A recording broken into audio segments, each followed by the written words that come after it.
Allah ceritakan dalam Al-Quran. Falamma ja'ahum ma'arafu. Ketika datang Nabi yang mereka sudah kenal sebelumnya, kafaru bih.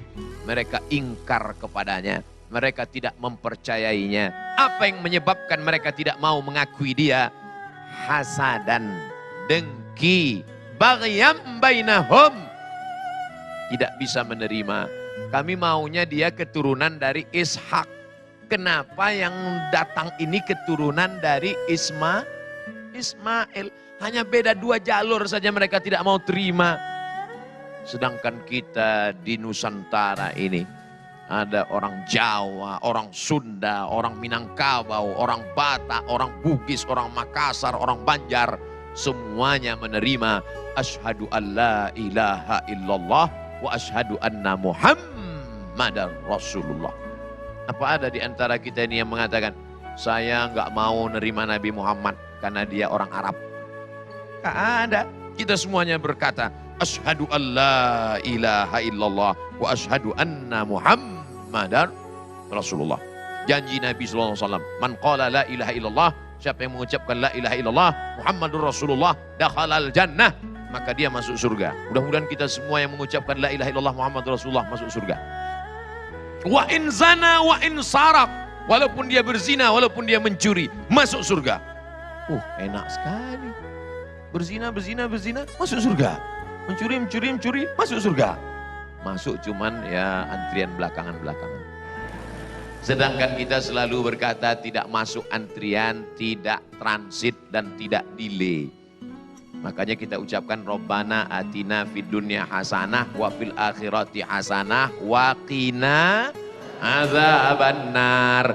Makanya ada ungkapan salah seorang ulama, jangan minta masuk surga karena semua umat Muhammad SAW pasti masuk surga. Tapi mintalah selamat dari neraka karena tidak semuanya selamat dari neraka. Tapi jangan gara-gara ini lalu nggak mau minta masuk surga.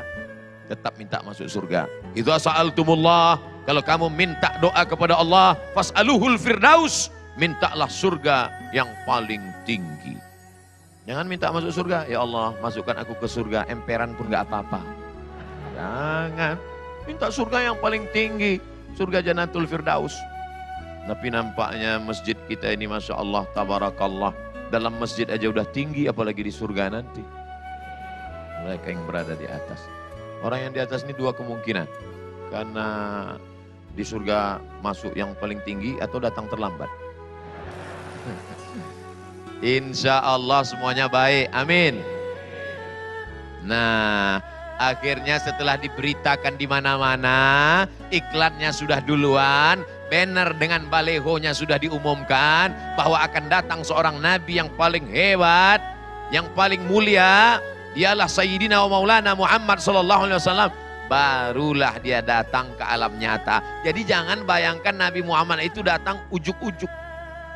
Nabi itu datang, sebelum datang sudah diberitakan sejak Adam, diberitakan di Musa, diberitakan oleh Isa, diberitakan oleh ahli kitab, diberitakan oleh pendeta-pendeta, diberitakan oleh Bahira.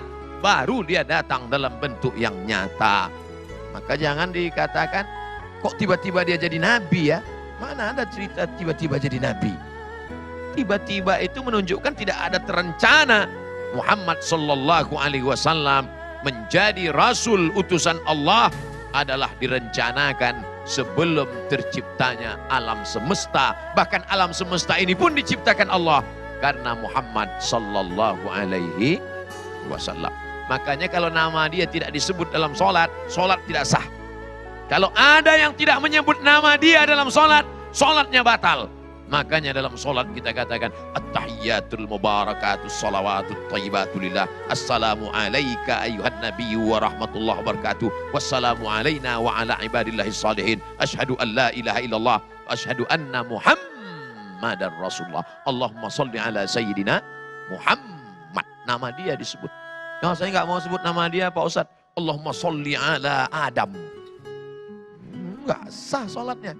Mesti nama Muhammad SAW disebut. Setelah disebut nama Nabi Muhammad SAW, tapi sebelum itu di rakaat pertama ada juga yang menyebut nama selain Muhammad.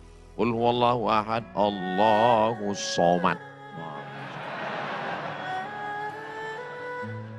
Itu bukan nama Ustadz, itu nama Allah. Al-ahadus somad, itu nama Allah. Sedangkan yang ini adalah hambanya. Maka disebut abdus somad. Ini hambanya, hamba Allah. Bukan hamba setan. Bukan hamba harta, bukan hamba jabatan, bukan hamba kekuasaan. Maka namakanlah anak kita yang mendekatkan kepada Allah. Hamba, hina, rendah, tak ada apa-apanya. Tapi ketika hamba itu disandingkan dengan nama Allah, maka dia pun ikut mulia. Abdullah, Abdurrahman, Abdurrahim. Gak saya sebut, dia sebut, oh nama dia. Khutbah Jumat tidak sah kalau tidak menyebut nama dia. Alhamdulillah. Ya ayyuhallazina amanu taqullaha haqqa tuqatih. Usikum wa nafsi bitaqwallah. Allahumma firlil muslimina wal muslimat. 4 rukun khutbah sudah disebut.